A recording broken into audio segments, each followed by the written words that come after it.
haba rarara da kai nake yi, ka kulle ɗaki kana waka kana mamin kana tsalle a zuwan babu abin da ya dame ka, kuma wakan nan ta ɗan takarar gwamnan jihar Katsina ce Dr. Umar Dukwarata. Dukwarɗan nan bayan kai ni na san ba kayinsa, su yan Dukwarɗan sun san ba kayinsa, amma kayi shi ne dalilin ya ci albarkacin injiniya mun tare sa girma numfashi.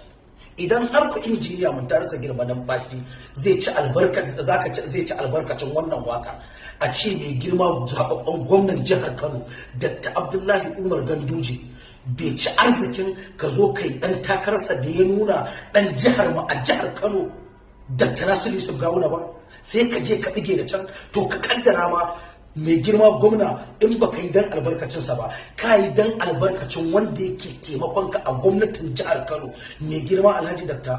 Murtala Sula Galadima Garo.